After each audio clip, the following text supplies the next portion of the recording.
sais pas si vous regardez La Petite Librairie, mais dans La Petite Librairie, on a une dame absolument fabuleuse qui s'appelle Jacqueline Pétrose et qui a fait une chronique sur un livre que je ne connaissais pas, hein, qui s'appelle « Je m'appelle Lucy Barton » de Elizabeth Strout. C'est un livre de poche. Alors surtout, ne passez pas à côté de ce livre. Alors ça se passe à New York, hein. C'est une jeune femme qui subit une opération. Cette opération, elle se passe très très mal. Elle est forcée de rester à l'hôpital longtemps. Son mari, elle la voit très peu parce que y a les enfants et qu'il faut il faut s'occuper des enfants. Et elle est originaire d'une petite ville de campagne. Elle est issue d'un milieu très très très pauvre. Et quand elle se réveille, il y a sa mère qui est à côté de son lit, alors que cette mère, elle ne l'a pas vue depuis très très très longtemps. Et elles vont se parler.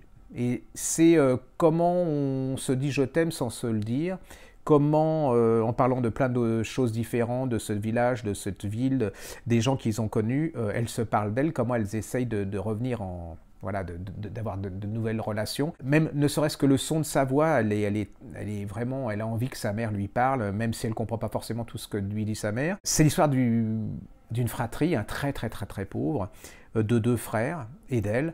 C'est la seule qui va partir de ce village, elle va devenir écrivain, elle est ambitieuse, elle a beaucoup de talent. Tout le monde peut se retrouver dans ce livre qui est d'une subtilité, d'une délicatesse, mais une fois que vous êtes dedans, vous ne pouvez pas lâcher. Lucy Barton, elle devient un peu votre compagnon, quoi. Vous voulez absolument savoir ce qui se passe. Et c'est un des plus beaux petits romans, petit dans l'absolu parce que c'est un livre de poche que j'ai lu depuis longtemps et c'est surtout la découverte d'une écrivain incroyable. Ça s'appelle « Je m'appelle Lucy Barton », Elizabeth Strout, mais ça ne s'arrête pas là parce que j'avais tellement aimé ça que vient de paraître Tout est possible, toujours Elizabeth Strout chez Fayard. C'est soi-disant un livre de nouvelles. Pour moi, c'est pas un livre de nouvelles, c'est un roman équivalent à l'autre. Et là, vous allez redécouvrir Lucy Barton, mais Lucy Barton vue par les autres. C'est-à-dire que vous allez découvrir le frère de Lucy Barton vu par d'autres personnages, vous allez découvrir la mère de Lucy Barton, vous allez découvrir les amis de Lucy Barton, et vous allez découvrir en fait Lucy Barton dans son quotidien. Qu'est-ce qui était la base de cette redécouverte? C'est qu'elle a écrit un livre qui a du succès, et il n'y a qu'une seule librairie dans ce village, et le livre, il va être